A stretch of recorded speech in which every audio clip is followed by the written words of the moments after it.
What's going on out there? This is the Turn Two Terribles podcast. It is April 25th. This is episode 4, live streaming, coming to you live. I'm Jimmy Barr. I'm here with Josh Aaron and Chris Lynn. We are the Turn Two Terribles. We got a couple topics here to talk about this week. Of course, we had NASCAR at Dega. Dega's always a great weekend. Perfect weather down there. Great racing. We're going to talk a lot about that. We also had a big dirt week here in PA. Chris and myself went to a bunch of races this week. We have a lot to talk about there. We also had the NSRL season wrap up. We're going to talk a little bit about that, who won, and some information about next season. And we're going to take a look at this upcoming week. So let's get into NASCAR here, guys. First of all, how you guys doing? You guys doing good? Doing great. Feeling Doing good? great. Feeling It terrible? was a very, Always. very busy weekend of racing. For sure. I think Josh is the only one that got to stay on his couch and watch it Yeah. all. The rest of us were on the road. And we're getting too old for that.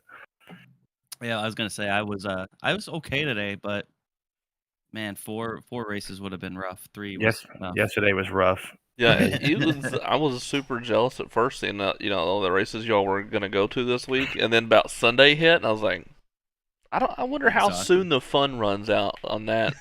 No, it ran out as soon as you're not going to that race. So for me, sitting there knowing I couldn't go to Selinsgrove, I was like hoping it started raining. It was pissed off. But I also was partially happy that I wasn't going because I'm like another hour drive, and I have it easy compared to Jimmy. Right. But yeah, we Well, could probably help ourselves if we wouldn't drink so much, but that just takes away the terribleness. Yeah. For me, it wasn't so bad because the 2 out of 3 races I went to were within a half an hour of me, and then Port Royal was only like an hour, so I didn't have as much driving, probably as much as you, Chris. So I mean, I had 2 hours, 7 minutes, 50 minutes, so I can't be too mad. it evens out in the end. Well, first, let's talk NASCAR here. Start with the Xfinity race. You had Noah Gragson win. Jeffrey Earnhardt in that number 3, the black number 3, famous number 3. Crew chief by Larry Mack finished second. Triple overtime, crazy race. What do you guys think, Josh? What do you think? I know you were pretty tuned into this. I think Earnhardt second was a big deal with Larry Mack, but I think the point that a lot of people missed is, the Earnhardt name is still alive and very well because a Junior Motorsports car won that race.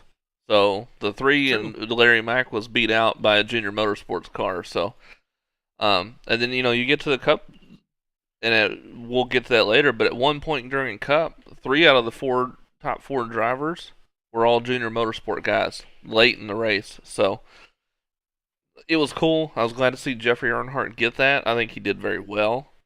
Larry Mack hasn't crew chiefed anything in 25 years, and took a car to second at Dega. I thought that was interesting because he hasn't crew chiefed the car in a long time. And everybody said how much did he actually do? Was it more like a glorified role? But no, I'm saying, everybody said that he took it super serious, and when they left last week, they didn't get home till 3:00, and he was in the shop Monday morning at 6:00, working on the car and meeting with everybody. So I mean, he kind of jumped right back into. I mean, I'm sure it was fun for him, but I don't think Larry Mack does anything like that and doesn't take it serious. Right, and look at he hasn't worked on the cars, but he's been doing the Fox broadcast thing for all these years, especially the way he does now. He's literally the crew chief for Fox. So he's kind of familiar with the cars, and the way he does homework, he never probably lost a step. He just wasn't putting in all the grueling hours till the wee hours of the morning. He probably work on the car. He probably sees more because he's in the garage all the time anyway. And when you're kind of sequestered to one team, you don't really get to see what the other guys are. But with him at Fox, he probably gets to see a lot more than he ever did when he. You see, the everything. Worst, the best. For sure. It reminds me of like how in the NFL or just in other sports where you have commentators in the booth and they get jobs to be a GM or a coach. Yep. Like, really, he's going to go from the booth to being a coach, and sometimes it turns out like John Gruden went back, and that type of stuff. So I thought it was interesting. Obviously he's not going to do it full time. It'd be cool if he did. But yeah, I think the other big takeaway for me was Allmendinger winning the Dash for Cash, his second of the year. I mean, he's probably made almost as much money as a lot of these other bigger teams just winning Dash for Cash. Yeah, I wonder how that actually works with the team. Does a team get it? Does he get it? Yeah, I don't know. I don't know. I'm I'm sure there's some thinking- incentive bonuses and stuff, but for the whole If I team. remember Dale Jr. Download, if I remember right, they were talking about it. They just kind of give it to the driver, I believe, and it's up to him to decide if he passes it on to the crew member. I think it was last year. Could be wrong, but they were talking about like when they won it, when Gragson won it. It's up to him to do whatever he wanted with it. You would not want to be on And- my crew. Taking out money and Thanks, giving you the old plow. See ya. boys. See you on Sunday. Is the last Dash for Cash then? Was it this race or is it Dover this week? I think there's I two know more. They usually do it at Dover. I think there's two. I'm not sure. I think there's two more. Okay. Yeah, Dover it's a little might- it reminds me of the Winston Million back in the day, which they don't do anymore. It just Yeah, kind of but- gives you something else to watch, and especially, I mean, this week wasn't so much, but these lately you've had some Ty Gibbs dominated races, gives you something else to watch back in the pack. Another the races heat up back there. What happened to Ty Gibbs? He got wrecked out. I don't know what lap. He got wrecked out fairly early in the race, but just there was a lot of aggressive pushing in that race, just same as Cup, but Mhm. he got taken out, and he was dominant when he was in there, but he might have gotten taken out in the Austin Hill wreck. Oh, okay. With Austin Hill. Austin Hill wrecked with about 4 to go. Yeah. So maybe Triple that's when. overtime. I mean, Yeah. you wouldn't really expect anything less at No. Dega with the Xfinity cars. Look at how crazy Martinsville and some of those other races have been this year. Wouldn't expect anything less from Dega. Yep. Another one, just another shout out to another iRacer was Landon Castle. He finished Yeah. P4. Was I think 1,000th of a second away from beating Allmendinger for the Dash for Cash, but still, That would a be top cool 5 him for on that. Landon's a huge deal. I think he's going to get a win this year. He's in good equipment. Yep. He's been knocking on the door at every track. I mean, he's been up in the top 10.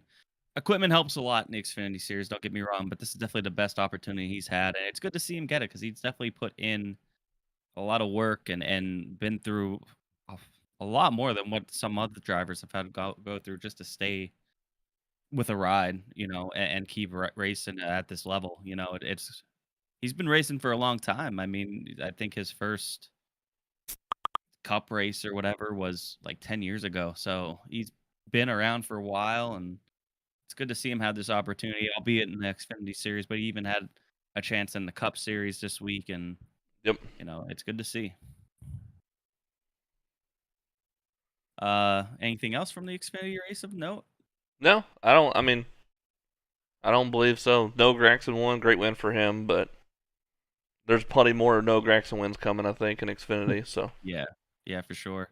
It's really definitely turning into really a 3-headed monster right now for the title. I mean, you got Ty Gibbs, who's probably the best car week in, week out. Just that inexperience with him can hurt him.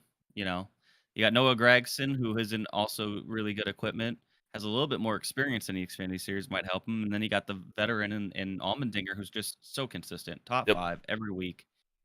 He actually Allmendinger, he doesn't have a win or he has only one win. Does he have one win? I think he has one win, Yeah, but he's leading the won points Coda. even over a guy Coda, like Ty yeah, Gibbs who has multiple wins, and Noah Gragson, who has multiple wins now because he's been so consistent. He's Yep. not getting these DNFs. He's just up in the top 5 all year. So you get a nice little spectrum. You got the young guy, another young guy, but kind of probably more towards the end of his Xfinity career, looking for a Cup ride, and then a guy who's been there and seen it all. It's really cool to see.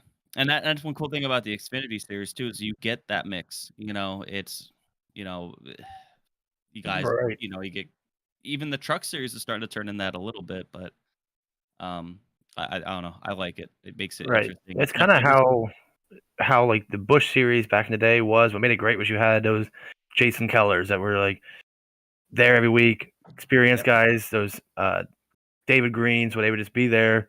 Scott Riggs, they were all guys that were up and coming. And there's the other guys that were they're good.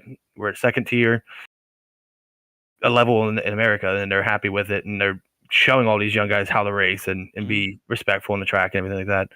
I think that was lost over the last few years in trucks and Xfinity. It's cool seeing that come back a little bit. Where guys are like, we'll take a top tier truck ride or Xfinity ride just to get that experience and things like that. Yep. So moving on to Cup here, we had Ross Chastain with the win in a pretty wild finish. Typical Dega. Yep. Pretty good race from what it seemed like. Yeah, Dale Jr. up in the broadcast booth. Broadcast was definitely a lot better. But who caught your eye, Josh, at the Cup race? I think the best car out there, the most dominant one all day, was Eric Jones. He was up there. He was running with Fords, Toyotas. At one time they had all 4 of their cars lined up, but Eric Jones was running right with them. Whatever line he went to just worked. I think he was extremely fast. I think he was the most impressive. He didn't get, I'm sure he didn't finish where he wanted, but he finished, 6th. So, but I mean, he was the car to beat all day. Just didn't, he had manufacturer help up front, but he didn't have any teammate help up front at all. So, again, Bubba Wallace also continued doing Super Speedway Bubba Wallace things. He won stage 1. He may have been the fastest of the Toyotas most of the race. He was one of the few that could get up there and shake it up even without all the help and things like that. And he kind of got jammed. I mean, it'd be interesting to see if Kurt Busch doesn't barely clip him to come to the line. He had a full run. He might get back to second. He could even maybe get the win there. He had a full head of steam after that whole turn 3 and 4 thing with Truex. So, as always, I mean, it's good to see 23XI actually put together a complete race too. No issues on pits, no issues with the car. They wrecked both cars. Right. I mean, but they didn't start those wrecks. They were and it was all coming into the finish line. It's right. Records and records that they go all the time. Nothing. I don't think they could have done differently on their end. For once, we talk about them having just dumb mistakes, and they didn't have that this time, so that's good for them. Yeah, but I think there is something. There's always going to be that comparison with 23XI and Trackhouse starting the same time, 2 very similar teams. Trackhouse is dominating. I mean, Trackhouse is dominating some of the bigger teams. But they're a Chevy, and the Chevys have been dominant last year. And with this new car, something about those Chevys, they had those down years, and they figured it out last year where there was a race last year where Larson couldn't even be touched, or Elliott, or whoever. It was just a Hendrick on Hendrick race. I would also say Trackhouse had a little bit of an advantage because they bought out Chip Ganassi. So they got a lot of those people. They got Ross Chastain because of it. They're not per se a brand new race team. They're not really. Right. They were a brand new race team, and they've not taken anything away from them because 23XI was brand spanking new. I know that they're aligned with Gibbs, but there's not a lot of Toyotas out there to begin with. There's much more Chevys. I think half the series is almost Chevy. Right. So, and you figure the gap's looking worse now because Chastain has gone out and gotten 2 wins. But if you look at last year, Suarez and Bubba Wallace, they weren't terribly far apart. Most races, they were dead even. And this year, if you look at if Bubba Wallace could catch a break on some of these races, I mean, they were off a few, but there was like just dumb things happening to either him or we get Kurt Busch having that issue. They got to clean that stuff up for sure, but I think they're a lot closer than they appear. Right? The first half of this race, before he kind of got caught up in some stuff, Suarez had a really good run. He got caught up in some stuff and he's going to win races here soon too. Yep. I think for sure he's going to win a race, and maybe it's a road course, maybe not. But they've shown speed everywhere this year. It was funny. Not a fluke. This was probably I had the scanner on the scanner app, and it's probably the only time you'll ever hear Kyle Busch laugh and be happy about a 3rd place win.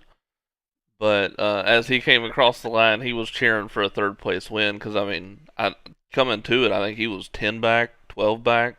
And Even Chastain, after he won, he came over the radio and he was like, "I didn't do anything. I just stayed on the bottom." I stayed straight, and they all moved out of my way. Yeah. So Yeah. One person I was really impressed with, my guy that I was impressed with, Kyle Larson. I mean, he's never.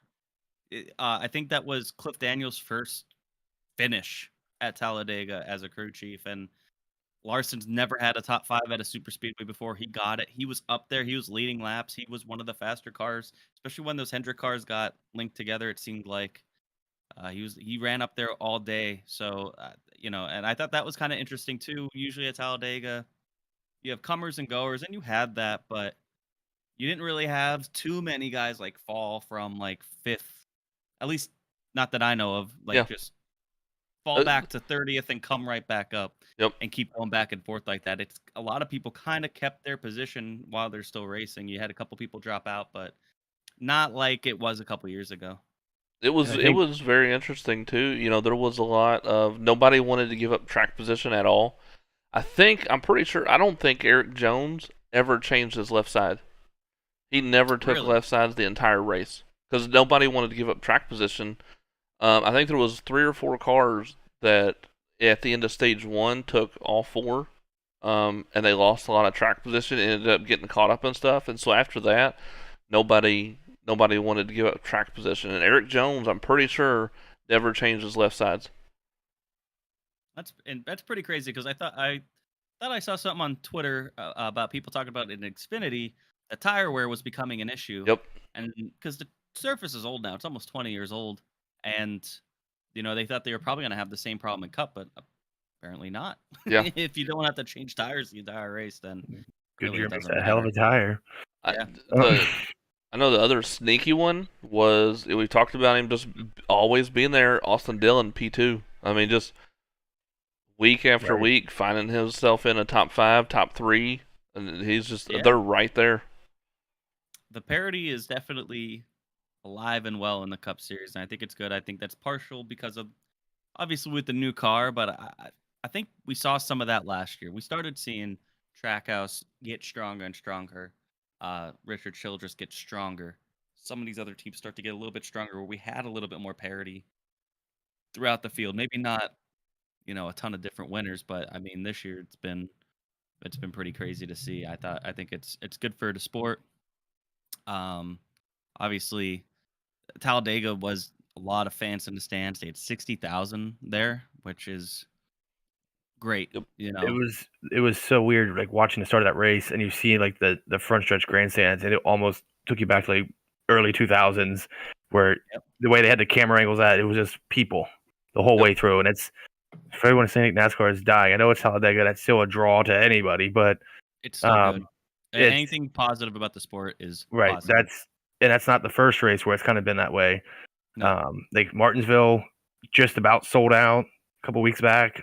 Bristol Dirt still had it looks empty because Bristol can hold like a quarter 100,000 people. right, and they got 60 or 80, which is still a lot of people to be there. Yep. Um, Especially on Easter Sunday. right. So I think it's interesting for the sport to kind of see that much turnout. And they said camping was sold out for the first time in a long time, and that's a big infield. There's a lot of camping. So let's see what's like another how many thousands of people. The thing I was thinking about this weekend too is I don't know if it helps attendance or not, but I think the days of the last couple years of basically win and be in the playoffs are over. I mean, right now, half the playoff spots are taken. Yep. Right. So And there's I still mean, a bunch of guys that haven't there's a bunch won of that good. are probably going to. Like Yep. Reddick, one point out right now, and he probably should have. Well, he definitely should have won Bristol Dirt. He's been up there every week too. It's only that time that he wins. There's Kurt Busch is out. They're like the first, and Eric Jones. They're the first 3 out right now, Mhm. and they've been somewhat consistent all year. Consistency's not going to do it. You gotta get that win. Or 2 wins maybe is more multiple. I preferred. would say, yeah, maybe multiple wins. I think at this point, the only people that know for sure they're going to the playoffs is Ross Chastain and William Byron. Everyone else, Chase Elliott probably points.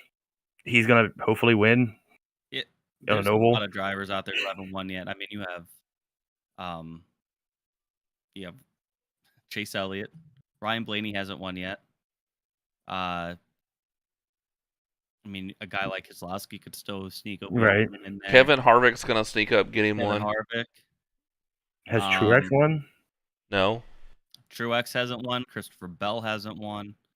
Yeah, The only Alex SHR car Bowman. was. Yeah, the only SHR car that's won is Briscoe. Yeah. Almirola's sneaky, random Yeah. times. Eric Jones, I mean, he's been strong all year. He doesn't have a win. We talked about Ty Anybody in Dillon that or top Austin 25 Dillon. in points can win a race. Joey Sure. Logano. Joey Logano doesn't have a Joe win yet. Logano hasn't won. Yeah. Yeah. I see a guy like if it does come down to, I'm not trying to hate, even though I'm not a fan, but if it does come down to, hey, we have over 16 drivers with wins, I think the driver that doesn't make it is probably Austin Cindric. Right. And Which he I was don't think never is a bad expected to thing. really. Rookie.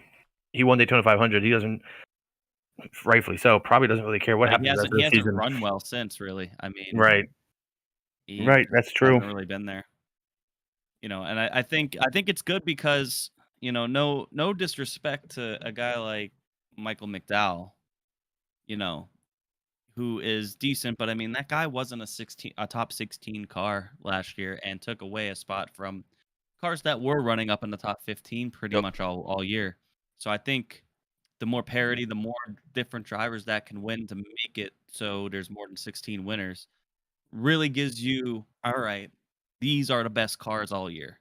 Not a guy who snuck in who really would have been 28th in points or whatever it was. Yep. Right. So But, I think that's good. The top two in points right now, we say that. The top two in points right now, neither of them have a win either. Right. I mean- think 3 out of the top 6 don't have wins in points. So, Yeah. And it might make, I know, Chris, you're not the biggest, I hate the playoffs.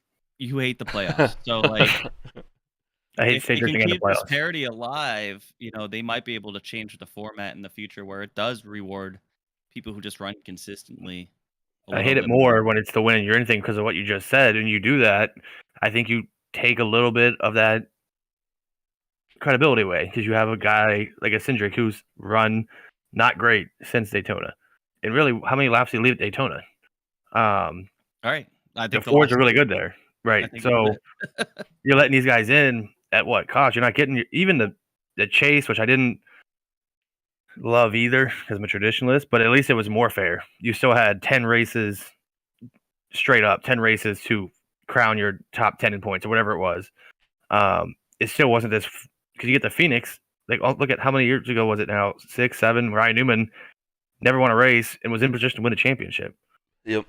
Just because of, I think maybe the first year of this thing, the first year of the knockout format. So playoffs are dumb. One other thing that I wanted to bring up about Cup that I forgot about until now. Probably haven't seen this in a very, very long time, but Ross Chastain won with his Coda car at Dega. Yeah, I saw that. You would never see the same car run Right. on a road course as That's just on a super speedway. That's Something insane. next gen's bringing. I mean, Yeah. it says a lot about those cars too, and that independent rear suspension, just being able to completely change the way that car is built just off of the suspension. I'm excited for NASCAR. I think this car is going to really help out the NASCAR in the future. For sure. What are your thoughts on the package? Because I heard a lot about, how the old cars used to have their downforce came from basically over top of the car. Now it's coming from underneath of it. And the with ground way the effects, right? diffuser and everything is. And I think that's helping and why track position is becoming more important at a super speedway. I don't know what you guys thought about that. Like, now we have 2 super speedway races under our belt. We kind of see what it is. Like I said, you're not getting the guys that are on 1 lap dropping back to 30th and then 5 laps later are able to Right. drive right And back up. and they kind of covered it. They did a really good job, Larry Mack, doing the broadcast, just explaining that the way that diffuser works has the air all choppy, getting it out from underneath the car, forcing it onto the nose of the other car, which just eats it up, is what, Right. what the Boyer said. Versus the old package, everything was forced up over the car. You get this giant hole, and you could suck right up to it. Mhm. Not so much anymore. Now, and that's why the track position is, I think it helps on non-super speedways, But on a super speedway, you don't have that massive hole where you could be the last car in line and you just go 2000 Dale Earnhardt, 2 laps, 18th to first. And I don't think that's fair to have that. It's so it make it more of a race. If you can't go back to the 80s where, fastest car won, you're never going to have that. But this is closer to it. If you have a good handling car and can work the race properly, you may not get gobbled up by that pack on the last lap. They're going to have to do something to move you or get that run in time. Right? I think it's closer to like when Dale Jr. was dominating in that 06, 03 era where like one car, if you were well handled or cheated up, whatever you want to do it, could dominate a race, right? So I think that's unique. I think I like it. Yeah, so far. I agree. I'm excited for some of the more intermediate tracks, these short tracks. They're going to work on the package still a little bit, work on the suspension, but the races that I think these things are going to be able to put on when we go to Dover, when we go to Darlington. I mean, I think we've got some really good races. I think it's making Mile and a Half great again. Yep. I've been a big fan of the Mile and a Half. I know they're cookie cutter, but I always thought they can put on really good racing, given the right conditions and everything. And this new car, I think, is going to help with that. I think, and it brings so many different types of racing. It really magnifies different types of strategies and just different type of racing. You can race with it. It's right. You still have your pit strategy. You got to save your, normal racing, especially NASCAR racing. Still have that normal strategy, but you can race a lot more now. Well, it's put a lot back in the driver's hands too. Yes. It's really shifted back to. Because I felt like the last couple of years, it just really felt like the driver was just a passenger. It was all strategy. It was all aero. It was not get rubbed. Just protect your car. And now it's just go out there and drive the shit out of this thing. Sure. How about the broadcast? We had Dale Jr. obviously in there. Obviously, everybody loves Dale Jr. I think he brings a lot to I know we all kind of think he brings a lot to a broadcast. It's definitely one reason why NBC has been far superior in their broadcasting. Not only that, but their presentation is great. Yep. But their pre-race show, they kind of did like a almost like a college game day-esque type of pre-race show where they had a desk outside and they had just all these fans behind them. I think that's great for the sport. It shows everybody having a good time. The build up to the race. You get more of a feel of the track. You get or more of a feel of like the excitement around the track. Because on TV, you don't really get the feel of what it's like. The excitement and stuff until you see like when Fox does it. Until you see the pit walk. That's the only time you really get like the feel of what it's like. And that's if people are down in the pits. Right. By that time, the fans, the general fan, if they even are able to get down the pit lane, they're up in the stands. Do it a little bit earlier where they're tailgating, and I think they have something. Yep. Yeah, I think the broadcast. I mean, it could be the Dale Jr. effect, could not be, but it was much better. It was almost like a 180 presentation. Like, you still had those. They gotta get rid of those cartoons. They're creepy and weird, and they're not. I know why they have them. Like they had them. Dale Jr. He looked like who was it? Andy May that said it. He looked like the white trash Grinch. Right. Right. So he really did. But I know they did them during COVID, right? I think because they did a lot of things that way because they couldn't do like the track day type. I think also because there's such a me thinking marketing. I'm thinking it's because of how popular superhero movies are now. Yep. Yeah. And I think that's the main reason why they it also goes hand in hand with the COVID thing, maybe not being able to get as many good press photos. But there's a couple of them out there that like I think Denny Hamlin's one. If you look at him, like he's got cannons and a 6-pack. It's like, are you them look like superheroes? Yeah, exactly. It's not a cartoon. It's supposed to make option one, superhero, which is get rid of them. Option two, fire your cartoonist. I agree, but it's one of those two things. Fox on NASCAR thing because they did it for NFL and everything. So. Yeah, right. No, I know it's not. That's just more like whoever their cartoonist is, fire them, or just get rid of them. But outside of that, I didn't see any of the goofy stuff. I mean, it probably helps when you have Clint Boyer driving Davey Allison's car around pre-race, his 92 Thunderbird. That kind of takes away some 100%. chances for you to Yep. do goofy, quirky, cheesy things because there's like a big thing here. I think they learned from NBC on that when Dale Jr. was driving.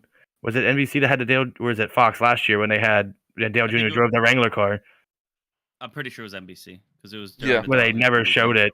I Yep. think Fox learned that lesson because NBC must got burned down for that. But other than that, like, it was nice. It almost brought the best out of Mike Joy again. Like he's so good, Yep. and I think it was the first time that he could actually be Mike Joy. And Clint Boyer did. I like Clint Boyer. He did well doing his thing, and Junior they kind of fed off each other that way, but not like in the unprofessional way. But they're just like building on each other, building the moments up. And they let Mike Joy do his job, kind of how it was when Fox first came around with Larry Mack and DW, I would say. Yeah, you had that whole little set where they Junior and Mike Joy kind of competed on the Talladega facts. That was kind of funny. It was like where they one upping and all that kind of stuff. And it was cool. They got excited. There was a few points where they got so excited. They got so mixed up on what they were even talking about, tongue tied. And at one point, Clint Boyer, you just hear him like reset and just like, okay. It was like chaos there. There was green flag pit stops. You had Keselowski locking it up, Kyle Busch and Bell. Like, it was a raw broadcast, and it kind of was what NBC's been thriving on. Brings. Right. It's the Dale Jr. effect. That's what he brings. That's what makes him in the right. broadcast booth. And I think he made them all so much more calmer. And I think if they could just take, even though they won't have Dale Jr., as much as they'd probably love to just have Jr. at every race, NASCAR, take that presentation quality and bring it. Because they didn't even go to, we talked last week about going to commercial at random times. Mm-hmm. Part of that probably because you're prime time on Easter Sunday, so you don't have a choice. But you're on Big Fox again this week, and they really didn't go to commercial that often, even for super speedway races. Usually the other ones are like they're at commercial all the time, and they'd miss 2 laps. So I don't know what kind of deal they got from NBC for that, or something. They did something was different. Yeah, I think they need to do that a little bit more. Also, I think one thing that's been hurting the Fox broadcast and why I like NBC a lot more is, it's one reason why I like the F1 broadcast as well, is that it feels like they're like excited. A real sport. Right. It feels like you're it legitimizes it. Real analysis. Yep. You're watching. It makes it feel big. Like this is happening. Like, this is like a big thing. You don't have this corny shit going on. Right. Where they're taking the sport seriously. Fox has, and they've gotten worse and worse to take and worse. The meme stuff, like the Talladega Nights aspect of NASCAR that everybody likes to poke fun at, but it's also kind of haha funny. It draws people in as well. And they leaned into that too hard to the point where they were just doing stupid shit, like just really bad, stupid stuff. And, taking it back a notch and kind of, hey, do what you do for NFL on Fox and take it a little more seriously. Get some more of those softer side pieces. Give me more, serious story of the driver analysis. Give good criticisms, that type of stuff. Yep. Not everything is hunky dory. Ha ha ha. We're just here to drink beer and whatever. You know what I mean? Even though you still have that with Dega and NASCAR in general, they leaned into it too much. And I think what they did is they could have easily fell into that same trap with Talladega because that is the most hunky dory track. But they really, I don't know. I think they really drew it back a little bit and were a little more professional. It didn't feel like, they were poking fun at it. It felt like they were taking it like a serious sport. Was it the same way for the Xfinity race too? I had to get to watch it. Yeah, the Xfinity race was. I think they maybe focused a little bit too much on Larry Mack, and it was basically half the race was the Jeffrey Earnhardt tracker. But it was an exciting thing. It's Earnhardt name. I mean, they're doing that for ratings. Yeah. So yeah, I get it. I could see that too because Larry Mack. I mean, he gives them insight throughout the races and everything, and they probably had an inside track on what everything was going on. So it's a good story. I don't hate that for one race. Yeah. Any other thoughts from Cup, the race in general, before we get into Kyle Busch here? The only thing from the race I think was good. Like I said, the finish was Talladega, scattering, nothing crazy, just Talladega. Kind of leading into the Kyle Busch stuff. I mean, he did hit Eric Jones coming off the pits. driving like a madman, getting around Gragson, which I guess is how you have to do it on the green flag, leaving Dega. But I don't think that's going to help the contract stuff at all. It's a bad weekend for him. So Or before a we good get into weekend. that, Kyle Busch, he was asked some questions on Saturday after qualifying about the ongoing contract negotiations, him not having sponsorship really locked up next year since he's losing M&Ms and all that Mars, which is a big. I mean, they're on the car every week. It's been a staple for him. Yeah, it's been a staple for him. It sucks that he's losing them, but it's a good opportunity. It's easy to look at the negative, but I think it's a good opportunity, and you could see it with Trackhouse Racing. Trackhouse Racing is bringing in new, bigger sponsors every week. The past 3 or 4 weeks. Like Chastain said that they basically have all their inventory sold. They had like half a season worth of inventory at the start of the year, and it's basically down to like 2 races. It's great. It's just a lot of new blood. I mean, it's just new blood, new sponsors. Yeah. I appreciate how good Hendrick is, but how tired is everybody of seeing the same Hendrick paint schemes for like the last for sure 8 years? Mm-hmm. Yeah, I'm getting sick of Larson's one, to be honest. I know it's a cool throwback tribute, but don't tell me Larson can't find sponsorship at this point. I understand they bought it all with him. They bought it all. That William bought 30 all but 2 races that Valvoline already agreed to. The William Byron Raptor 24, one of the best paint schemes Hendrick's ever had. That thing was fire. That black and neon green one. And you know what it made everybody do? What the hell is Raptor? And they go and look it up, and they probably got some customers out of it. That's the whole point of sponsorship. You know what I mean? Right. So I think I don't think it's necessarily negative. I think Kyle Busch is still big enough of a name, good enough of a driver to bring in. Yeah, he might not have one. I think the days of having one sponsor all year are pretty much gone. Unless you're somebody like Kyle Larson, who's getting basically sponsored by the owner of the but. I think it's good. I think Kyle Busch can bring in sponsors. They're probably working on it. It's just if Kyle Busch doesn't have a ride locked up next season, it's kind of hard for him to bring in sponsors. How you bring in a sponsor if you don't know what your ride's going to be? And that's kind of something they got to figure that out soon. You could tell when he was getting asked questions on Saturday about it. He was getting a little irritated. He didn't go full Kyle Busch or anything, but like he got asked a question like, if you don't get a contract, are you going to retire? If it doesn't happen at Joe Gibbs, he's going to find a ride somewhere. But the picture's being framed, I think, as he's going to be done if he doesn't go back with Joe Gibbs because there's nowhere for him to go. I think there's an interesting thought there. So I saw today, I guess there is some sponsors and close to deals for Kyle Busch. They have to get clearance from like 3 or 4 of their upper management people to approve it before they can do anything else. So that's good. But say he leaves Gibbs, I mean, where do you guys think he's going to go? It depends what's open. He'll find a ride, though. A team will make room for him. He's still one of the top drivers in the series. He could drive anything. He's been pretty decent in this car. He's probably been the best Gibbs driver. Yeah, for sure. No, I agree. And he's adapting to it quick. They're getting practice back, which obviously makes him better. He's still a guy that we're talking about every week, regardless of if he's winning or not. As long as he wants to be in the Cup Series for the next couple of years, I think he's got to ride wherever. I think a place will find him. I could see him if I had to pick somewhere. Take on hot takes on me here. Go for him. Stewart-Haas, number 4. That's not even hot enough. I think that's actually a really hot take. The number 4, you threw that nugget in there. Yeah, that's different. Yeah, I think Harvick retires. Kyle Busch goes there. That's. I could see Cole Custer getting out if he doesn't get us some sponsorship there. I mean, there is the Almirola ride every week. There is an Almirola, so there's at least one Haas car. Yeah, but you still have Ryan Preece kind of back there doing the Alex Bowman. Ryan Preece, you also have Riley Herbst in the Xfinity Series who drives for them. Stop it, Riley Herbst. Also, they're gonna want to bring Haley Deegan up soon. No, Riley Herbst. Riley Herbst has got to go. If Riley Herbst got the Monster sponsorship, come on.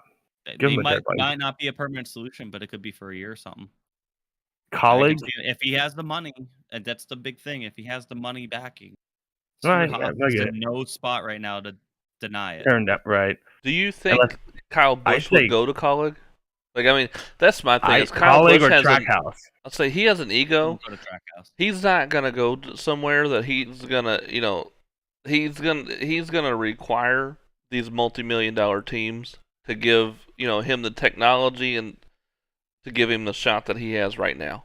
I don't he's think he getting his ass goes. kicked by Trackhouse right now. Right. So, and Colleague is got the same kind of energy as Trackhouse. Once they get more up there, like, I mean, Haley looked better once he develops more. I don't know. They built that Xfinity program up because, I mean, he's not going to Hendrick. He burnt that bridge. There's nowhere to go at Hendrick anyway. Penske, he's not a guy. He's not a Penske The guy. obvious one. It's so obvious, and we talked about. I said 23-11. 23-11 when his brother retires, so they could bring up Ty Gibbs. That's most likely 95% what's going to happen. Right. I mean, that was the next one I was going to, but because Toyota doesn't want to lose him. But if I'm then again, as Kyle Busch want to go back to Chevy, I doubt it. Not the way they threw him out the club for Dale Jr. I could see if Chris Buescher doesn't make the playoffs this year, maybe they look a different route there, and maybe he goes over there. Can you imagine him and Brad Keselowski as teammates? Man, the Brad Keselowski of I the think Brad's a smart dude. That is a spicy take. take. A good opportunity right there, to really help that team. Yeah, I mean, I agree, but we got a wild Zarfos in here. We had to drag him out. He's gonna screw up our streamer. I was trying to figure out what it was. But no, I think I do think that's a. I don't think anything's outside the possibility. What caught me off guard about his comment was he didn't say, go talk to Joe Gibbs Racing, or that's on Joe Gibbs Racing. He made it personal. He was like, you need to go talk to Joe Gibbs. And as soon as he said it like that, I think everybody picked up on it and was like, okay, something's brewing here. I don't think so. I think we're just looking too much. That's me. I think the media is just blowing it out of proportion. I think there's just a lot of stuff to work out there since he doesn't have sponsorship locked up necessarily. It's going to be hard for Joe, especially with Joe Gibbs looking to move his grandson up. Yeah. It's going to be hard, and Seabell's not going anywhere most likely. Maybe Truex leaves, but that 18 is iconic. Joe Gibbs, and that's the ride that he wants to put Ty in. Yep. So, yeah, I could see there being a little bit of animosity there, but I think it's just being a little blown out of proportion. It's way too early in the season to be thinking about that this hard, and yeah, there's a lot that could happen here in the next. So he could get a monster deal next week. Some huge company out of nowhere, and Boeing or somebody like that comes in, and Elon Musk and Twitter do sponsor the Kyle Busch car, and then he's with Joe Gibbs for 5 more years, right? So it might all get blown up next week. He also has his own energy drink company, so I mean, yeah, he can sponsor himself to an extent. Yeah, and I know Kyle Busch has his own team in trucks, but that's Joe Gibbs backed. So how does that work if he leaves Gibbs? There's a lot to be worked out there. I just don't think it's until they saw people in this new car, they didn't want to sign anything long term with some of these guys. Some guys might change their mind and retire. You know what I mean? I could see a Kevin Harvick retiring. He's always frustrated and just, and then new team owners like Brad Keselowski and Denny Hamlin, I don't think it's going to take them long either. So, who's to say that Toyota doesn't want more cars in Cup? Who's to say Toyota doesn't want another? They want to be up there and run with Chevys. Who's to say Kyle Busch isn't talking to maybe a new manufacturer who's trying to get into a series and maybe we'll develop something with them? Yep. You never know. There's a lot of things that could happen. Spicy now, boys. Hey, it could happen. Kyle Busch, a Honda confirmed. Yeah. And that would make sense too, because those guys are going to want to bring in a known name, not a no name, a known name in the sport. If Kyle Busch is watching this, a guy that's probably on the out that would want to invest some of their money in. Makes sense. I think Chris brought up a good point that that Toyota bloodline with his truck team and everything that Joe Gibbs helps fund. Toyota helps fund it. I don't think he wants to lose that. But No. Maybe. But again, maybe Well, then Toyota again- wants a new team. Maybe Toyota wants more cars on the track. which they need. We saw it at Dega. Like Jimmy said earlier, like half the series is Chevys. Mm-hmm. They got to do something here. And 2311 has. I mean, we saw the blueprint, 4 cars. Why not go over there? Say Kurt Busch retires and Monster goes to Gibbs for Ty Gibbs. Why not go over there with your? You probably couldn't run the Rowdy brand just because it conflicts with Monster, but he would do what same role Kurt Busch is doing now over there. Yeah. I don't know. I mean, there's options out there. He's not going anywhere. Even though I think if anybody at Joe Gibbs that's on the hottest seat, it's Martin Truex. I mean, he's good. He brings in sponsorship, but I think he's the guy on the hottest seat, to be honest. I think Kyle Busch has done a lot more for Joe Gibbs than Truex has obviously ever done. So I think Joe Gibbs is a pretty loyal guy to an extent. You know what I mean? So, and like I said, with them having that connection with the truck series and everything and all Toyota, I don't think the relationship's done yet. Yeah, I agree. I think you are right. So that takes care of NASCAR this week. That's going to bring us into this week's Jeremy Zarfos photo of the week. Lots to choose from this week. He was at a bunch of races with us. But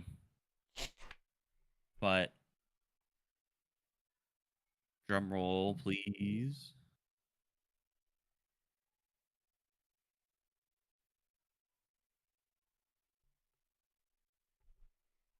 I'm getting it going. We're there. We're on it. Is it there? Yeah. I can't see it. Sorry. Oh yeah, there it is. Anthony Macri winning probably so far the race of the year. I'm not saying that because we're biased here because we were there, but it was really a fantastic race at Port Royal over Logan Wagner. Rat's right there, right behind Victory Lane, coming out in the confetti and everything. Great shot by Jeremy. Fantastic work by him, Go check him out. Go to turn2terribles.com and check out the links to his page. Does great work week in, week out. If you want to see a lot from this past week, he's been putting them up and spitting that fire. But that's going to lead us into Anthony Macri here. He's basically going to take up. He's basically talking dirt right now, man. That picture right there, you could play it all but one time. I'm gonna just leave this up while we do this whole segment. We'll just leave this up because he won 4 out of 5 races this past week in PA against really great national competition. He's 8 race wins this year. And I think he's won, what, is it 7 out of the last 8? Yeah, he's just absolute beast. And, he got a little... So, let's start Wednesday. Wednesday at Bridgeport. Not an all-star show, but there were all-stars there. Bridgeport's trying to get that track going, doing a good job. Had a lot of the posse there, good car count. Brent Marks leads pretty much that entire race. Breaks on the last lap. And, some people are going to say that he backed into a win, and he did to an extent, but he earned it. That guy, right. You got to be close enough. What's that? He said you got to be close enough anyway. And he was close enough to run over him when he broke. He ran into the back of Brent Marks, did a full 360, kept the throttle going to keep his position when the caution came out. And that's what helped him get the win. So he just didn't there's a caution, I'm going to just restart with 1 lap to go in the lead. Nah, he had to avoid a wreck and keep that going, which isn't easy to do. So that started off the week on Wednesday night. Said Brent Marks, actually Jeremy Zarfos told us it was the whole rear end broke. Yeah. So brand new rear bad end luck. that just broke right just on the last lap. Just shitty incredibly luck. bad luck. He's been so fast. Him, Brent Marks and Anthony Macri are holding the posse to a standard right now. It's great to see, some life Brent out of the posse. Brent Marks stepping off the porch, going down to Texas, winning against the World of Outlaws on the tough field. you know, it's not that they're just winning in PA. You know, they're getting out and they're doing it against not competition nationally. Now Macri hasn't yet, but I think he will be pretty much here soon. And he beat the national competition that came in this week. Thursday night, It I mean, bloomed. Bloomsburg, Chris, you came out. This track's no more than 10 minutes from my house. First 410 race ever there. It's just a second season of this track. All-Star Circuit of Champions. Yeah, all the heavy hitters there coming out. Tyler Courtney and Alex Justin Bowman. Peck and Zeb Wise and Parker Price Miller and some really, really great teams came in. And the NASCAR teams, sweet NASCAR teams. We had Alex Bowman there. We had Christopher Bell there. Thank you for reminding. They were also there on Wednesday night. When at Bridgeport. Man, shout out to Bloomsburg. I mean, I'll say so, Jimmy. I know Bloomsburg to you is what Williams Grove is to me. So I'll talk now because you're just going to be here, just seeping the life out of it. But so we were concerned. It was really cool drive up there for me, going up the kind of Jimmy's stomping grounds and seeing it. The track was, it was unique. The covered grandstands, everything like that. Completely different than what I'm used to. I haven't had anything like that since, I guess, when I went to Bedford a long time ago. But there was a lot of concerns, even from like Jimmy, you and some other guys were concerned about how wet the track was. It had kind of been dreary lit in the morning that day and some rain. There was more rain than we expected that day. Reports of like some of the drivers were saying they could put almost like 6 inches of a screwdriver into it. So it was like really saturated. But it turned into be pretty much a really great surface. They were 3 wide for the lead a few times. Like they put on a show, for sure. Definitely want to go back there for something. I know All-Stars are back in August, but I'm definitely going back as soon as I can. They get the World of Outlaw late models here in a couple weeks. Not bad though. Son of a bitch if they're gonna make me go watch a late model race, but they're probably going to because the track was great. There's some improvements that could still be made. Don't get me wrong; it's not a perfect track yet, but it's so different from any track that's here in PA. The closest thing you might have to it is between Lincoln and Grandview, but they are. You have 2 such different corners there. I think is what makes it so unique. You have 1 and 2 that's so tight, a lot more banking. You basically just diamond that shit. You just and then you have 3 and 4 that's such a long sweeping flat corner, which my personal opinion, and you heard some other drivers say it over the past little bit, is if they add a little banking to 4, it'll make it a lot more racier, and I agree. They do have more clay there. They bought it in the off season. They only got maybe like a third to maybe half of it down. So I think the plan is to add a little more banking because it did look like they added a little bit from last year. But because of the way the weather's been, they haven't been able to properly get it all down. So I think if they can get that in there, you're going to see even better track. But it was great racing. Lap traffic just played a huge factor. At one point in time, Scott Boguski was leading early, being chased by Macri and Bill Baylog. And you also had Tyler Courtney and I believe Parker Price Miller and Justin Peck. They're basically 3x3 on a track that's pretty tight, but it was so racy. And Boguski unfortunately got into the wall in 1 and 2, which that's the trouble area for everybody. And but after that, Macri just got around Baylog and got through lap traffic and did Macri things, man. It's just, let this be known. All these wins by Macri, it's not like he's just starting on the pole and checking out. He is driving from a couple positions back, getting through traffic, making moves other guys are not willing to make, and going out and getting these wins. And I think that's what's been so fun to watch with him. He's been known to do that, but he's also been known to take those chances with those moves and completely eat shit and take himself out of races. And this year, it seems like something's clicking where he has enough experience now. He's not junking his shit. He's making those ballsy moves, but it's much more calculated. And shouts out to that whole crew too, because you have to have a good car underneath you in order to feel confident in making some of these moves. That's my question for you, dirt guys. Like Steel City Demon in chat said, men swept last 2 at Port Grove, Bridgeport, Bloom, and Sungs Grove. The variety of tracks is insane. So when somebody like this, when he gets on a hot run like this, I mean, is it he's just hot, or is he like nailed a setup? Because it is, a variety of tracks. Yeah. I mean, Williams Grove and Port Royal, yeah, they're the same size, but they're so total different. opposite sides of the spectrum in terms of track. He's going to flat tracks, he's going to bank tracks. I think the cool part, it wasn't that long ago where everyone was saying Anthony Macri couldn't win on a bull ring, where he was just a half track, or he couldn't win at Williams Grove.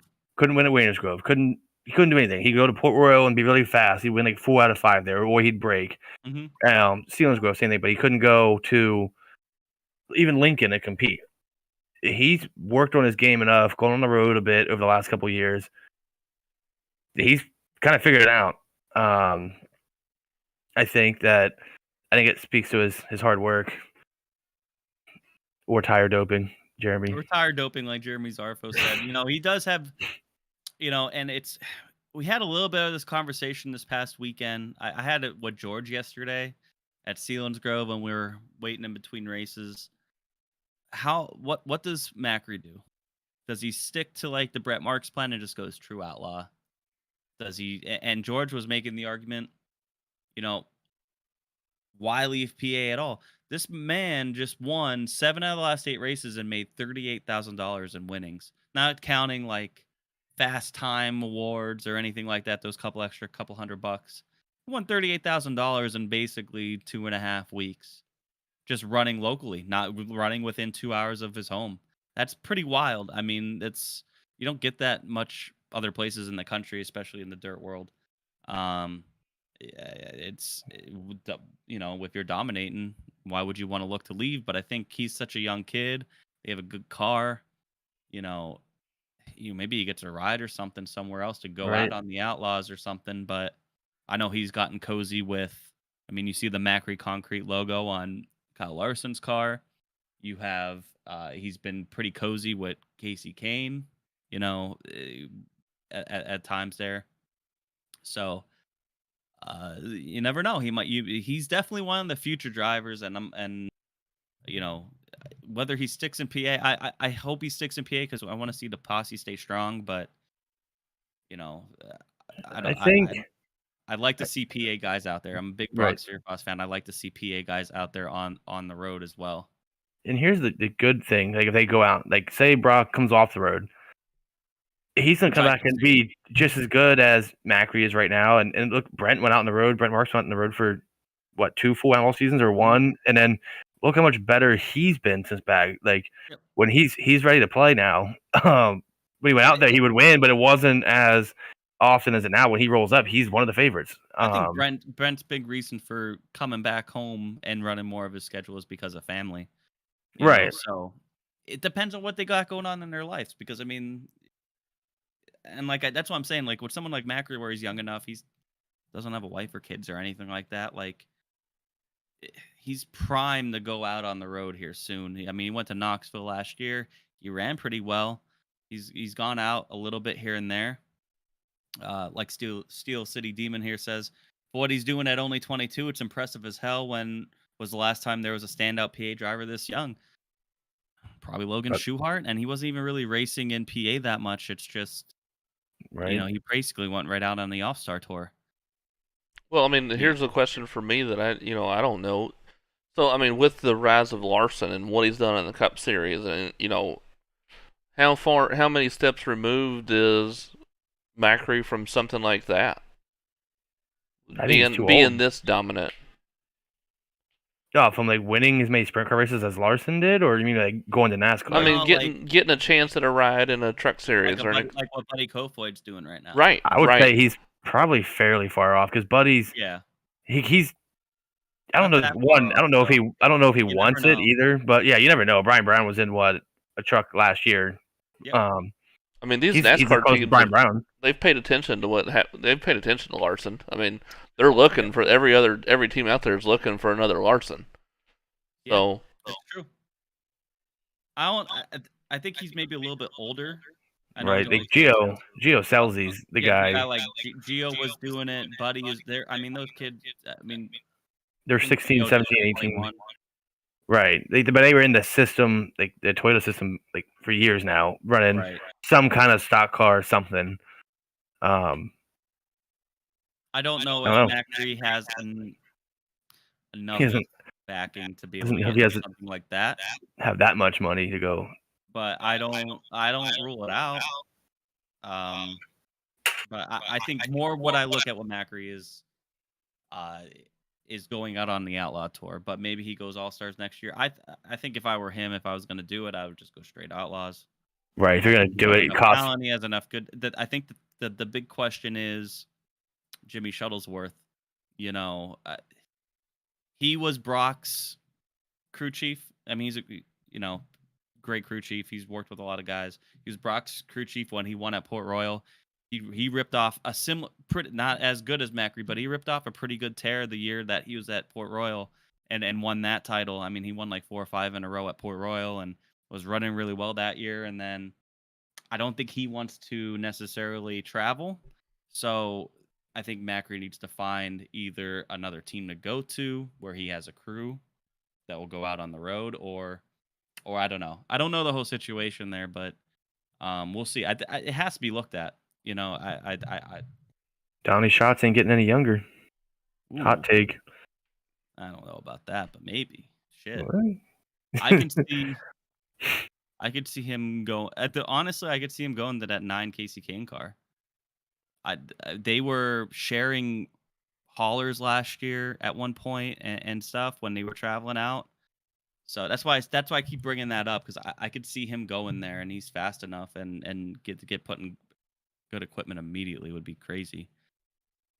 But that's all speculation. As long as he doesn't go Cody Darrow on it and just disappear after getting a Casey Kane ride. And maybe that might give Casey maybe a little cold feet, because another guy from PA who was really, really fast when he was young and all of a sudden just fell off the face of the earth.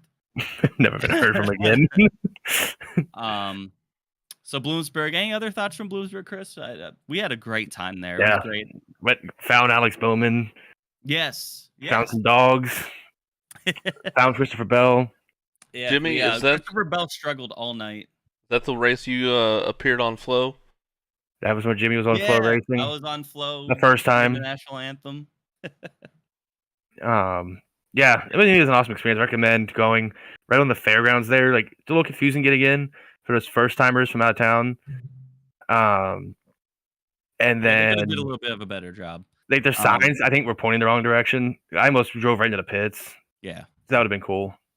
It looked like I was wondered that. So it looked like the pits were like way lower than the racetrack, and it looked like the racetrack was like up on a knob, and then everything else was below it. So, just a little insight. I've been going to these fairgrounds since I was like 3 years old. I've always gone to the Bloomsburg Fair every year. This track was built on top of a, I guess it's almost a mile horse track. They actually, NASCAR Cup Series ran a race at this track back in the late 50s, early 60s. He ran one race there. I believe Richard Petty won it. And so they have history at the fairground. They used to run midgets there. They used to run all sorts of shit there. So they took dirt and they put it in the inside of the dirt track. So you still have most of the horse track there. And that's kind of where you see a lot of these, like where Victory Lane is, that's the horse track. And then on the outside where they have the pits is actually like when they have the fair, it's like where all the carnival rides and shit are. So it is kind of lower. It kind of goes down a little bit, but because you basically, the way the dirt track is, it's a track on top of a track is what I'm trying to get at. So the fairgrounds are massive. Like basically what you saw, Chris, was that's only half the fairgrounds. You have there's so much parking out there, all these buildings that are in the backside that you didn't even get to see. The fairgrounds are massive there. It's one of the biggest in the state. And it was a great move for them to bring a track in, because outside of the town not being so happy about it at times, it's a perfect spot. It's near the interstate. There's a lot of stuff there. Easy in, easy out, really. so much space for anything. I mean, those pits just went back. There's so much more room for more cars if they wanted to. So they've done a really, really great job. And one thing, so it's been a struggle here with the town because of the dirt and the noise. Because if you were watching it, Josh, I don't know if you noticed, but there's houses right on the back stretch. Yeah. There's an alley right there, basically, where the cars are getting pushed in, and people live right there. They went around to the neighborhood, the immediate neighborhood, and they went out and 4 free tickets to every house out there and encouraged people to come out. And one of my coworkers said her husband took the tickets and said it was one of the best races he's ever been to. That's cool. And that's exactly what they need to do. You got to get the town involved. Give them Yep. free season tickets. Let them go into every race. Yeah. As long as it keeps them from being unhappy about the noise at night and the dirt, the dust gets kind of bad, and they could figure out other ways to combat that in the future. But it was really, really positive. It was their biggest crowd. Everybody was happy, and I was super excited for it. Friday night, Williams Grove, Chris. Brett Marks, the only other Brett winner Marks. this past week. Brett Marks beats Lance DeWeese. Beating Lance DeWeese. It was a decent race. Wasn't too bad. Some of the All-Star guys ran pretty well, but it was mostly, again, PA guys just strong-arming them. Yeah, 41 cars. The track stayed typical Williams Grove, one groove, not a lot of passing. One division. Brent Marks started on the pole, Lance DeWeese second. So just kind of went. That track, I think it's better as it slicks off, and we get to the warmer months here. It helps it. But in the meantime, it's just going to kind of be that way. It's real technical and not a lot of. It's not going to be your wall banger like Port Royal ended up being. No. But it did. They kept saying in the beginning of the night it had character. There was some bad. There was a rut going into 3 and going into 3. But it did. It widened out and made it kind of racy. Not as racy it could be in the middle of summer, but it's better than it has been in years past. I mean, it's kind of one of the smoothest surfaces. You won't wear tires out, I don't think. Right. Not an expert. So Friday, Williams Grove, Brett Marks, congratulations to him. Then we go to Saturday, Port Royal. And all hell broke loose. All hell broke loose, man. This race had it all. Maybe not all, but it was just great battle for.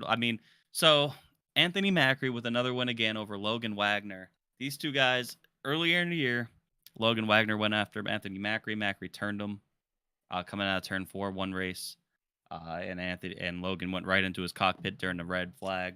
Started kicking his ass, trying to kick his ass, and I didn't realize that was Macri. I watched that race. I remember that. Yeah. I didn't realize they both left their helmets on and everything. It was crazy.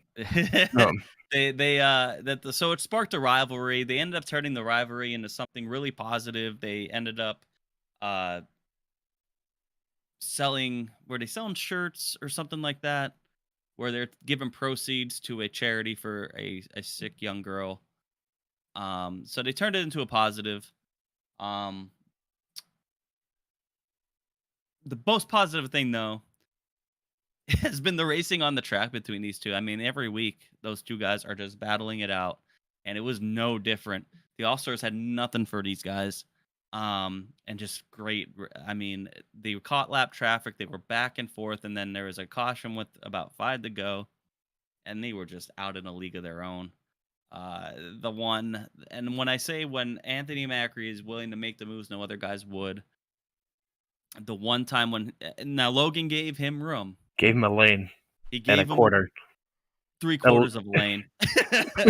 But Macri took the outside and basically just drove right around 2 him. wheels up on the guard on the fence and drove around him. Just great racing. It was so much fun to watch. I was hyped. I was really happy because Lance ended up taking third. He charged back, so it was an all posse top 3. Really great, really, really great race. And then Sealands Grove on Sunday. I went to that. A little concerning. Kind of knew that we wouldn't get that many cars. I was hoping to get at least 24 cars there. And there's only 15 cars there for the 410s. And man, I don't know. It's the tire issue. And we're going to talk about that a little bit more after we take a break. But Anthony Macri once again. Only 15 cars there. It didn't matter because all the cars there were pretty much quality. They were all you still had the heavy hitters in PA. You had Macri, you had Marks, you had Danny Dietrich, you had Lucas Wolf, Chase Dietz, Dylan Norris. I can't remember who else. There was a couple others. Ethan Stutz made his 410 debut. Didn't do so hot. Cool to see another car out there though. But even though it was only 15 cars out there, he ran. It was Brett Marks and Anthony Macri once they got going out in the league of their. Oh, Freddie Raymer was there. Freddie Raymer looked pretty strong for a while, which was good to see. And Devin Borden was also there. But Macri just ran them down, and they did get to some lap traffic, helped Macri a little bit, but Macri was just faster than him. After about 10 laps, you could just see him close the gap, and got around him and ran out with it. And it's just one of those things where I'm standing there watching him, just shaking my head. It's just like, what can you say about this guy? I mean, he's just on a tear, really, really fast. But we're gonna take a break here, and we're gonna talk a little bit about the reason why there's only 15 cars there at Selinsgrove and some other things. It's the tire shortage, and it's becoming a real issue in the dirt world. We're going to talk about that a little bit and some more. NSRL, World of Outlaws. I'm going to take a quick break here. Right here, Turn 2 Terribles. Don't go anywhere.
Guys, thank you for sticking with us. We are back. Like I said, we're going to talk a little bit about this tire shortage here in the dirt world here. Obviously, COVID and material shortages around the world have put a stranglehold on a lot, not just the racing world, but all over. But it's really starting to take a toll on sprint car racing for sure. So the All-Star Circuit. I know. So Thursday, Danny Dietrich didn't show up to Bloomsburg, and one of his reasonings was because of tire shortages. I can't blame anybody for that right now. A lot of guys not running certain races, because of it. A lot of guys did not make the trip to Selinsgrove because of it. All Stars also canceled their race this upcoming week at Bedford already, citing tire shortages, trying to maintain their inventory, and rescheduling races for later in the year. I know one thing when I said there was only 15 cars at Selinsgrove on Sunday, like Jeremy Zarfo said, they should have canceled this race or postponed it until the things were, which is fair. But they already lost one race. Hard to reschedule some of that, especially when they're banking on these couple 410 shows a year. Bloomsburg also canceled a USAC East Coast race, and they got with the USAC East Coast got with the teams, said, "Hey, let's push some of these dates because we don't have tires. There's a big tire shortage." One thing is because there's kind of a stranglehold on most of these series. You can only use Hoosier because of the way they sponsor, and they have like a monopoly over it. And since they have a shortage, everybody has a shortage, So there's been a lot of talks about opening up the tire rule, maybe letting, not just buying from another manufacturer, which I don't know how many other, you got American Racer, but you really don't have too many others that you could have many other options. So even if you do, I don't know if that helps the situation if you open it up so you could buy more than just Hoosier. I see some people talking about letting them doctor the tires, let them take some of their old inventory and doctor them up so they can use them, which isn't a bad idea. I mean, it gets to a point here where you have it, like I said, you have a track like Selinsgrove who only has. They really bank on these 410 races. They have other racing, but they really bank on. They have like 7 scheduled all season. They really bank on it. And for them, they already had one rained out. They had to cancel, and then this one where they only have 15 on a beautiful. It was a beautiful, picture perfect Sunday. It's 80 degrees, sunny. It only got down to maybe 58 degrees at night. It was early enough, 6 o'clock Sunday. I mean, I was out of there by 9. It was great. And they had a lot of fans there. There were a lot of fans there, but only 15 cars. You're going to have some fans think twice about it. It's concerning. It's definitely concerning. And, we're talking about it here in the sprint car world right now, but it's going to hit every form of, especially grassroots racing. Grassroots, as NASCAR would call it. But, I mean, we know they was talking about part shortages and stuff like that for Cup Series. I don't know. It's concerning. Right. So here's the thing: we have in PA alone, looking ahead, we just had, if you count Bridgeport, 5 straight nights of racing. Yes. So it makes sense for someone not to show up. But now, if you're looking, this week's kind of at most you could do 3 nights: Williams Grove, either Port or Lincoln, and Bathurst Speedway on Sunday. Mhm. I don't think teams are gonna go do that. Especially if you're looking ahead to the week after, you have the Outlaws coming in, which pays a big purse. So you're going to want to save tires for that. And it's not that far down the track. You have the Weichert Memorial coming for Port Royal. That's 2 nights back to back, plus Williams Grove Friday. It starts to get heavy. At what point do we start losing local shows? We're already starting to see I'm talking when Williams Grove starts canceling a weekly show because that's kind of extreme. But I could see it if Williams Grove is going to roll in this Friday. Did they get more than 16 cars? There was nights last year they had 16 cars. I don't think they have to worry about that too much. I think the bigger tracks, Lincoln, Port, Williams Grove, aren't going to have too much to worry about. Yeah, they might get maybe only 20 cars here and there.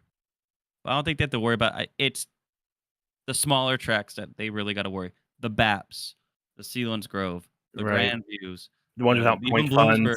Those tracks are the ones that really got to worry because they only bank on a couple of these 410 shows a year to really help them out. And if teams aren't going to come because they don't have a tire inventory, it's really going to hurt the tracks in the long run.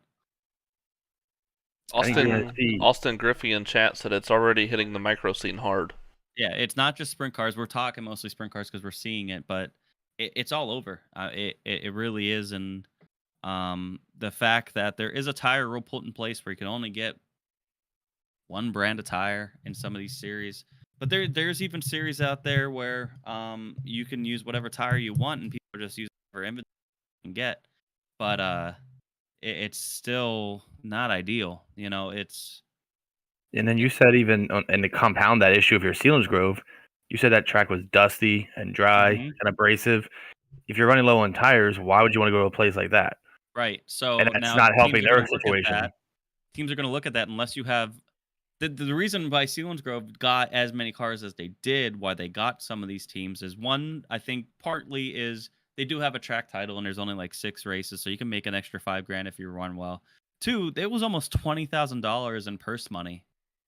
You know, it was a $5,000 to win race, and there was money for fast time. It was 19.2 or something that they gave out throughout the field. Now I don't know if they gave that full out since they didn't have a full field, but I mean I'm sure Selinsgrove kept their word. They had a good crowd there. There's no reason to the short. I would hope there's no reason to short the team's purse money That because they did didn't have show a up. full field. Right. That did, That that did, that did show did up show up. because they did bring fans out, even though like I said, they had quality cars there. It wasn't like they had nobody's there. They had the best cars in PA, maybe with the exception of like a Lance DeWeese show up. But like guys like Dylan Sisney, who would normally run there, Logan Wagner didn't run there. There's a couple. There was a few that didn't show up that last year were showing up to Selinsgrove, and it was mostly because of the tires. And also, I get it's a little early in the year to maybe run 5 nights in a row. That can be grueling on any team, especially if you're Right. you know, you're not. These are all just weekend warrior guys that go out and do this as a hobby on the weekend. They're not full time racers, which is another reason why I saw the heavy hitters at Selinsgrove because they can afford to do it, and they're focusing on it. But you know, I think something too is we're gonna get into World of Outlaws briefly here. You know, they had iffy weather and they're canceling days ahead of time. And I wonder if the tire shortage is part of that. They're not coming Maybe right out and saying it because they're Hoosier's best buddy.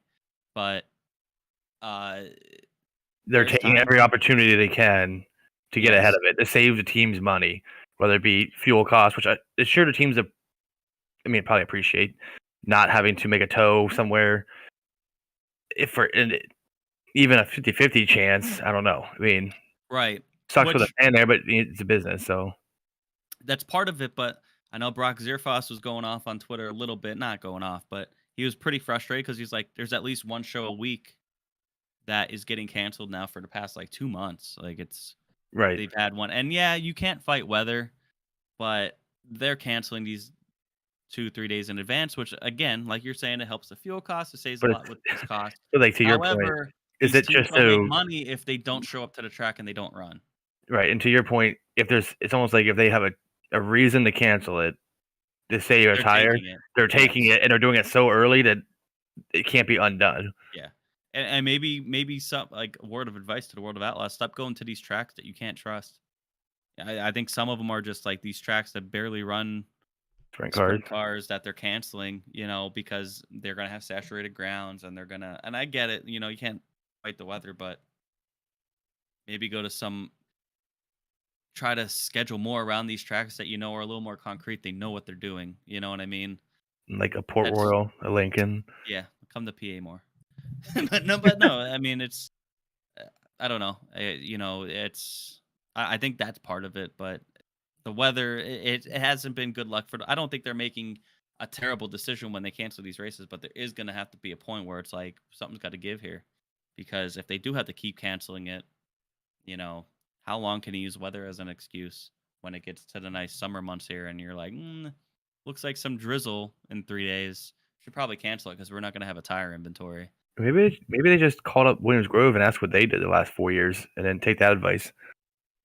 I think it sounds like Chris needs to sell that tire in his background.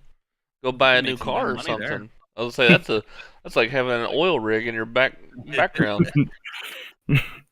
Yeah, I mean it's tough out there right now, but these bigger teams have a tire inventory. They're not. They're just playing to where they want to race. I mean, they're Yeah, and you know they're gonna complain. Like, I don't want to. Say it. I don't want to bag on Danny Dietrich, Yeah, you do. but I will say this: for a guy who was complaining about tires, I saw Anthony Macri, Danny Dietrich, I believe Brent Marks, a couple other teams, and this is probably a normal thing, but I'm just saying, just throwing it out there. They went out, did 2 hot laps. They came in to the middle pits because they were going to go out for time trials and changed every tire. Changed all their rear tires to brand new tires. Okay, sure, they probably hot lapped on old tires, wanted to put a new tire, but don't tell me you don't have an inventory when you're doing that. Right. But I feel I'm not trying to. I'm just trying to look at the other side of the coin. There's probably here. ways they could be a little bit more flexible on it and just be like, well, we don't have tires, can't run. Yeah, and I do think they could. I think some people are maybe using it as an easy way out, but I mean, there's no reason for them to not want to race either. So I get the pain, but at the same time, like, how much are you really struggling when you're doing that? You use probably 3 sets of tires all night. When there's guys out there that are running the same set 3 nights in a row, maybe. So Yep. I don't know. I remember Kyle Larson saying a couple years ago. Now this is Kyle Larson, but he won a race and he's like, yeah, this right rear tire, it's like 2 years old. We ran like 15 races on it, because that's what Silva does, and I never heard that Yeah, one. But I yeah, heard going- there like 2. I do know there's a couple where they like 2 or 3 nights on a tire Mhm. because they don't. Everyone thinks that that's a big money. I mean, I'm sure there's a lot of money in it, but that's not a NASCAR money sprint car team that Silver's Mhm. running there. right. Everyone has So- that. They think, oh, Larson's there. That's the best team out there. It's like, well, no. I mean, best crew chief maybe. It's definitely an obstacle that these teams have to get around, and it's a struggle. It makes it harder. But again, that's why the best teams persevere. I can guarantee you this, that whenever that series goes to sign another tire contract, it'll probably be in there that, hey, if you can't provide them for us, we're going to open it up. That They're- should already be in the contract. Right. I But- feel like. But I mean, But the fact Dakota that they Coon have made a good point. The Dakota Coon made a good point earlier. Obviously, working a crew guy for Jordan Givler, how many teams would switch? I mean, every tire feels different, and tire war, we don't want a tire war, so you can't open it all the way up. But you can maybe change compounds, maybe make them last longer, which is like they do for Right. NASCAR. We complain about it. So do we want Mhm. that? We don't know. We don't know. We're just fans. But there's other options. Maybe not just have 1 compound of tire or 2 compounds. You open it up to more compounds. Maybe that helps. I don't know. Yeah. But something's got to be different, obviously, Yeah. in case Yeah. I think, canceling But- races doesn't help anybody. I mean, they No. get, the promoters get screwed. right.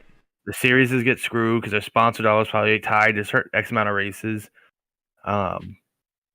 Fans get pissed off, and Yeah. eventually they're gonna be like, all right, well, this one time the Outlaws did this thing, or Williams Grove or Babs or whoever it is did this thing that pissed me off. Now I'm not gonna go there anymore. Mhm.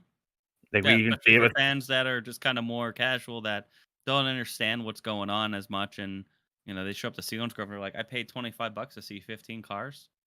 right. It was a good race. I'm not complaining because but if I would have drove 2 hours for that, I would have been pissed.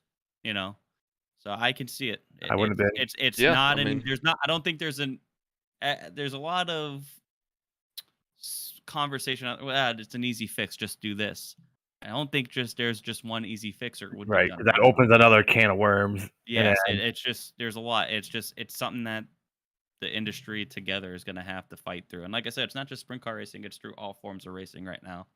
The only ones that are probably okay are probably like NASCAR and stuff like Right. that. And I'm sure they have their shortages. They as have a well. part shortage. I mean, that was mentioned this week Mhm. in one of the series that they're. Oh, it was when they ran the Coda car, Ross Chastain, the Coda car. I mean, there is a part shortage, and they are reusing a lot of cars because Absolutely. a shortage is affecting, I think, across the board racing. I think it's a good thing though. I think the more we recycle stuff here Right. in general, It's right sizing. It's saving the Yes. teams money in the long run. Yes, The it thing is, if does. you have tires that wouldn't wear out as much for a sprint car, that would save teams a shit ton of money. Helps So- helps the smaller teams be competitive too. because they don't have the, like I'm thinking NASCAR. They don't have the They're already resources, recycling their stuff. right? Right. know? Now It everyone else puts is also everybody doing it. on Like, their hey, level, now you know how we feel, bud. right? Yeah, exactly. So, not to get political about it, but I do think with COVID and all this, it really showed that we need to start making more shit here in the States and be a little more prepared and keep things here, and maybe we wouldn't have this problem. But there's a lot of problems to fix. So it's not just racing world; it's all over. So it's tough. So. All right, going into World of Outlaws here, just real quick. Carson Macedo won at Tri-City, Tri-State Speedway the night before. Got shocker canceled. I think a day or two before the race. So really just a one World of Outlaws race this week. Carson Macedo with a win. It was an exciting race. I think Brad Sweet and Sheldon Hodgefield were also on the podium. James McFadden was up there. There's a lot of lap traffic. It was a fun race to watch. Carson Macedo's been very, very good. He's been one of the best. I think he's leading the points right now, and he's been very strong. He's won 3 in a row. So, good for him. I mean, that team's strong right now, and I think it's a matter of time before Brad Sweet tears a couple apart. Tears right off, and Donnie Schatz has been lurking back there, and he's been running decent, and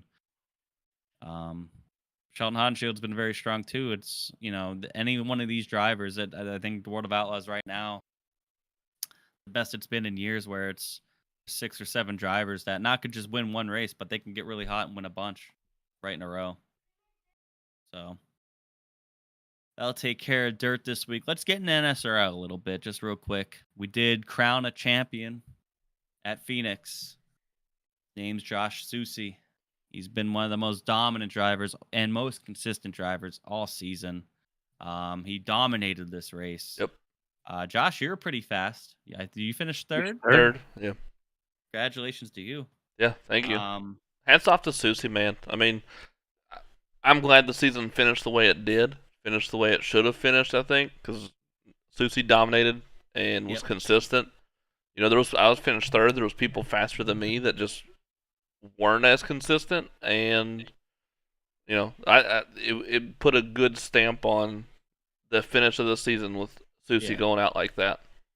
Absolutely. Landon Lacey had a little bit of an issue earlier in the race, and that kind of got Dylan Clark, put him a couple laps down. He basically wrecked his car. Kind of took him out of it early, which was bummer to see, because he was one of the faster cars. Tyler Isley, he ran strong, just not strong. Like we were saying, I don't know if anybody was going to beat. I was right behind the Landon Dylan Clark thing. I actually missed Clark when he was spinning.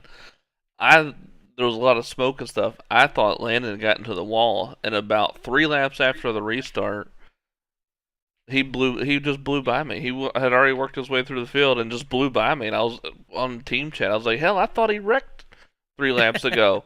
He just didn't. I mean, he had a little bit of damage, but he's still fast. I mean, just incredibly fast. Excuse me.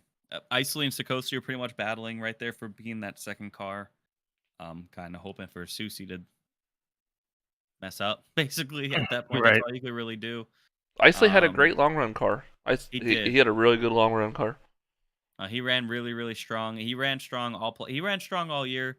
Had his ups and downs in the regular season, but in the playoffs, man, outside of 1 or 2 races, he ran top 3, top 5 every race. Very, very strong car. We're gonna look more back on the season Wednesday night, 8:30 p.m. We're gonna have the awards banquet. We're gonna be live streaming it. We're gonna be the host. Whether you're part of the league or not, tune on in. It's gonna be a good time. We're gonna, give some roses out to the ones that deserve it, and then we're also gonna poke some fun at ourselves. So, I'm very excited for that. That's gonna be a fun one. It's gonna be fun. It's gonna be hanging out with friends. It's gonna be a good time. The leagues went through some up and downs this year, but we have a great group between the admins and just the drivers and teams, that I think it's going to be a really, really good time. And I'm really looking forward to next season. We're all finally teammates next year. 35 drivers registered. we're getting closer to people missing the shows. Better get your work in, boys. I was gonna say, I'm excited for next year. This year was really good. This year was way more competitive than I even thought it was gonna be. Didn't know what I was getting, but next year is gonna be a whole different level. Some of these drivers that came in the last half of the season that are going to run next season are really going to add more parity and make it even tougher. It's going to make everybody better. I think more competition makes everybody else better, especially when you have a good group like everybody, and not everybody like sharing setups or anything like that, but everybody's willing to help each other out a little bit here and there, give each other space on the track, and just kind of, there's competition there, but it's not like we want to see everybody fail. So I'm really looking forward to next year. Like you said, 35 drivers already signed up for a Cup Series. There's also a Grand National Series, which would be the Xfinity cars, and a Truck Series. Yeah, the Grand National's nearing almost a full field too. That's great. So they're going to have people going home. So there's no cap. The Truck Series, they're actually running a recruitment race tonight, trying to build it back up. They had kind of bad luck. Almost all the truck drivers went to Cup. So, and then we're doing this. So, good for the Cup Series, but you have to pull from somewhere. So, yeah. So for anybody else that's out there interested, nationalsimracing.com, they got a truck season starting up in 3 weeks. On Monday nights, the Grand National Series will be on Tuesday, and the Cup Series will be on Wednesday. Check out either turn2terribles.com and link through there, or go to nationalsimracing.com. Check out all the information there. Sign up if you're looking for an iRacing league to run any of those series. It's a really great group of people that keep it professional, ish. Really do a good job of giving you a good product for what you're racing for, and just having a good time with some great people. I'm excited about it. I think I'm gonna run the Grand National Series as well. Go represent. You guys are busy on Tuesdays, and I think I'm gonna go represent in the Grand National Series. Yeah, Tuesdays we got Posse League. I mean, that's not something we're gonna miss. We cars or die, bro. Yep. Yeah. Last Tuesday we did Williams Grove 360s and Lernerville 410s. This week we're doing we're gonna run the All-Star race at Williams Grove, and then we're doing street stocks at Lima Land, which I have a feeling Posse After Dark is just gonna turn into a street stock. Which I'm fine with street stock and some other stuff. Posse After Dark, the Turn 2 Terribles, presented by the Turn 2 Terribles, should definitely be a street stock series.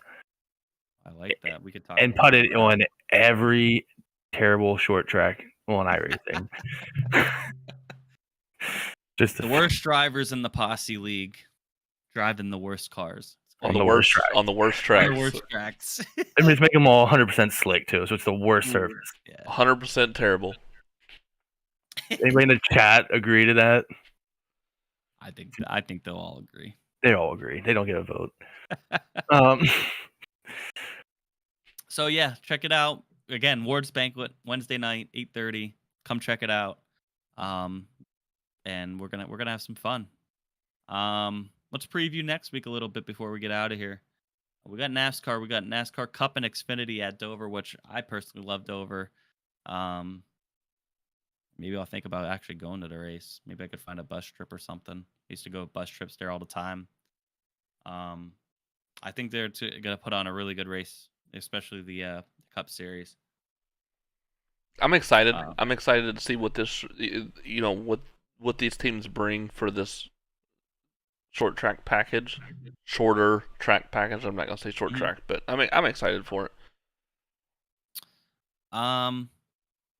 Who do you guys? It's hard to say who do you think is a favorite, but Tyler Reddick's winning this race. You think? Yes. I don't know. I don't know about that. I don't know if this. I'm going all in on it. It's a bold driver's track. Send it. It's very rough track. I'm gonna teeter the fence on two drivers. You're gonna say Larson, aren't you? I am gonna say Larson, of course. He's been very good there. I'm also gonna say Martin Truex Jr. I think he's pretty good there. Toyota's coming up a little bit. Hopefully they could carry some of that speed that they had this week in the next week. He's good at the track. I could see him getting a win there. Dark horse, Briscoe or a Suarez. I like Briscoe. I like Briscoe. I, my dark horse is probably Keselowski. Mm. Ooh. I think this is a race where he could come out of nowhere and 400 run laps, fairly right? well. This race is 400 laps, right? Yeah. Or They shorten this thing. Yeah. I swear to God. no, 400 laps. Yeah. Perfect. I went to the last 500-mile race there. Was the MBNA 500. Yeah, how'd that make you We feel? were there for 6.5 hours. It started at 12:30. It didn't end until Who almost 7. who won that race? I remember, man. I mean, Mark Martin, Kyle Petty, Dale Jarrett were all running. That was What year back was in the that? fucking day. What year was that? Oh man, I was so young. I'm gonna go with Gordon. It was Gordon. Let's go with Gordon. That's my Might guess. have been Gordon. I think I watched it on YouTube. I don't know if that was the race or it was one of the races before where, because my dad was a big Kyle Petty fan and he was leading for a good. The pit strategy played out and he was in the 42 Coors Light car. And Yeah. he was leading the race and my dad was going fucking buck wild. Great. Peak And then NASCAR. he had to pit. And there was no caution that came out, so he had to pit, and he still had a good run though. It was So your dad might have been going buck wild because it was 6.5 hours at the racetrack. With you as a was- small I was child. gonna say I'd have been. Yeah, it was. I think there was a red flag in there at one point. It was. They shortened it the next year, which was probably for the best. I went to probably about 6 or 7 Dover races in my lifetime. I haven't been there though in probably 10 years. I really would like to go back. I Closest think I've they ever only been get there. one date now, don't they? Right. The closest I've ever been was driving past it, going to the stupid Ocean City Beach. That place is. I mean, you Hate think the beach. you think it's basically a bigger Bristol. I know it doesn't have as much grandstand seating. It's not as Coliseum-y, but it's. I mean, you're sitting up in these grandstands on top of this banking already. It's just awesome. Actually, last time I went, Tony Stewart won, and I had him in a pool on the bus, and I won a bunch of money. I was very young. All the people who were on the bus were mad at me. That's The funny. 50-50 ticket. So going from there, World of Outlaws talking about Bristol. World of Outlaws go to Bristol this week. I think that's going to be. I think the way they redid the track this year with the banking and everything, I think it's going to make for great racing. I'm excited about Yeah. this one. I'm very excited about that. You had the World of Outlaw late models and the World of Outlaw sprint cars doing double duty. Kyle Larson's already. He's racing double duty. He's racing both. So that should be cool to see. Our boy Anthony Macri is going there. I could see him really tearing it up really well there because it's a track very similar to Port. I mean, when you think about it, I know Port's not as big, and maybe not as much banking, but it's Definitely not as much banking. It's not as much banking, but it's pretty similar. I mean, it's the most You similar. probably race drive that it you're gonna similar. have to- yeah. Brock Zerpas did really well there last year. A lot of guys who do well at Port did well there last year, so that's kind of my comparison. Brett Marks is going? Yes, no? I did not see. No, I saw Brett Marks was racing Lernerville because that's where the All-Star Circuit of Champions are going this weekend. They're going to Lernerville and then Sharon Speedway, which is owned by Dave Blaney, and then Waynesfield on Sunday. They were going to race Bedford on Thursday, but another track that lost to date because of tires.